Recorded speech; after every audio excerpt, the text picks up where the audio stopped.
आच्छा दिनैहाय 2023 मायथाइनि अक्ट'बर दाननि 28 अक्ट'बर आरो बांला 1430 बांनि मानो कार्तिक दस बे बारायाव लोखि फुजा गोथार सान दा बेजों लोब्बा लाखिनानै दिनैहाय खुंग्रिं बियाब बाथौ गौथुमा जे माने 35थि माइनाव खेराइ फोरबो खुंनो लाहार फाहार खालामदों। दा बेवहाय जोंनि जिनिखि खुंग्रिं बियाब बाथौ गौथुमनि जि उद्देश्य बे उद्देश्यआनो जाहैबाय जे माइनाव खेराइ फोरबोनि गेजेरजों आरो लोखि फुजानि गेजेरजों जाहाथे जोङो लोखिखौ सिबिनानै जोंनि जिनिखि बर' माहारिनि आरो बाथौ धोरोमनि जिनिखि सिबिसुलाफोर बे सिबिसुलाफ्रा बा सिबियारिफ्रा जाहाथे धोन सम्पतिनि फारसे जानाय लोंनायनि फारसे गावनि न'खर संसार खुंनायनि फारसे जाहाथे जोङो गोजोन लाबोनो हायो बेनि थाखाय जोङो खेराइ फोरबोजों लोगोसे लोखि फुजानि मुङाव जोङो बे फोरबोखौ जोङो खुंनाय जादों। बेजों लोगोसे जोङो दिनैहाय गोदोनि समाव जेरैहाय साफ्रोमबो बर' माहारिनि सुबुंफोरा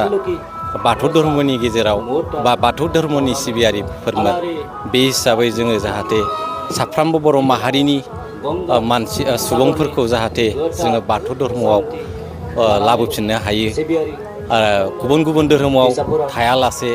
जोङो बाथौ धर्मखौ सिबिनानै जाहाथे मुलुग संसाराव जोङो बाथौ धर्मखौ प्रसार खालामनो हायो आरो गेरेमसा खालामनो हायो बे उद्देश्यनो दिनैहाय जोंनि खुंग्रिं बियाब बाथौ गौथुमा बे फोरबोखौ जोङो बोसोरै बोसोर फालिबोबाय थादों। बेखौ बुंनानै आं आंनि बुंनायखौ फोजोबनाय आङो मोनाबिलिनि बयनिसिमबो खुलुमनाय जासिबाय। दिनैहाय जोंहा चिरां जिल्लानि सिङाव थानाय जोंनि खुंग्रिं बियाब दुलाराय बाथौ गौथुमा खुंगा 35थि जे जोंहा गोथार लोखि फुजा लोगोसेनो जोंहा खेराइ फोरबो बे हाबाफारिया जोंहा दा सोलिगासिनो दङ। बे हाबाफारियाव आंखौ नैबे जोंनि बाथौ आर'ज जे खालामनाय बे खालामनायाव आंखौ सासे ओनसोलनि सासे मावथि हिसाबै आंखौ बे बिबानखौ होनायखाय आङो बिथांमोननो आंनि गोसो गोरबोनिफ्राय आङो साबायखर आं जासिगोन। आं दिनैहाय खोब मोजां मोनदों। दिनैहाय जोङो खुंग्रिं बियाब दुलाराय बाथौ गौथुमा फैयै फैयै 35 बोसोर जोंहा माइनाव खेराइ फोरबो लोगोसे जोङो बे लोखि फुजा होनाय बे हाबाफारिया सोलिबाय थादों। जोंनि मिथिनायाव जोङो बे ओनसोलाव जोंनि आजै आजौमोन जाय बिथांमोन जा बन्दाराम मोसाहारिमोन दङ, जा कालिचरन बसुमतारी बिथांमोन दङ, बासिराम बसुमतारी बिथांमोन दङ, बिथांमोननि गोख्रों नाजानायावनो जोंनि नैबे खुंग्रिं बियाब दुलाराय बाथौ गौथुमनि बे गासै 50थासो गामिया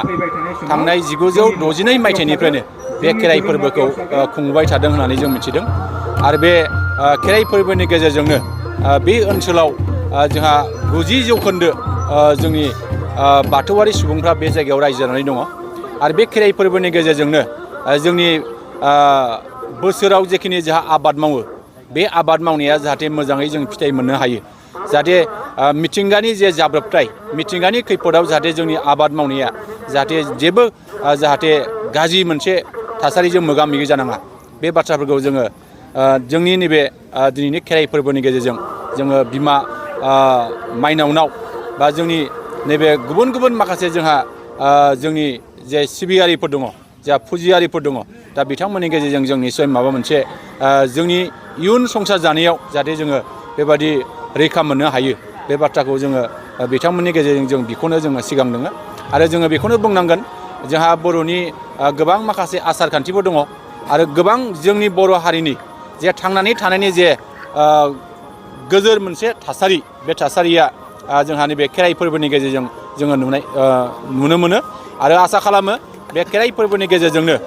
जोंनि बर' हारिनि जे धोरोम जे बाथौ धोरोमा जे बर'नि गुदि धोरोम बे धोरोमा जाहाथे आजै आजौमोननि समनिफ्रायनो हाजार हाजार बोसोरनि समनिफ्रायनो दिनैसिमबो बे बाथौ धोरोमा दिनै थांनानै दङ। बे बाथौ धोरोमा लिरनाय जारिमिन गैयाब्लाबो लिरनाय बिजाब गैयाब्लाबो बे बाथौ धोरोमखौ जोंनि आइ आफामोनहा दिनैसिमबो आजै आजौमोनहा जेरैबायदि गोबानानै दिनै सोलिबोदों दासिमबो बे सोलिगासिनो दङ आं आसा खालामो आरो इयुनावबो बे बाथौ धोरोमखौ जाहाथे गोबानानै जों निसय थांनानै थानो हागोन जों बेखौ मिजिं खालामो आरो बाथौ धोरोमनि सिबियारिफोरनि गेजेराव गोबां बेबायदि जोंहा डक्टर इन्जिनियार प्रफेसार लेक्सारार बेबायदि जोनोम जानायखौ जों मोन्दों आरो जों आसा खालामो जाहाथे बे धोरोमनि गेजेरजोंनो जोङो फैबाय थानाय समाव जोंनि बे हारिखौ जोंनि समाजखौ जोंनि देशखौ जोंनि ओनसोलखौ लुखांनायाव निसय जोंनि गोदान जोलैफ्रा बिनि सायाव निसय बाहागो लानांगोन आरो गोदान जोलैफोरनि गेजेरजोंनो जाहाथे जोंनि फैबाय थानाय बे बाथौ धोरोमखौ गेरेमसा खालामनांगौनि थाखाय बयबो बिथांखि लानानै खामानि मावगोन आं बेखौ मिजिं खालामो।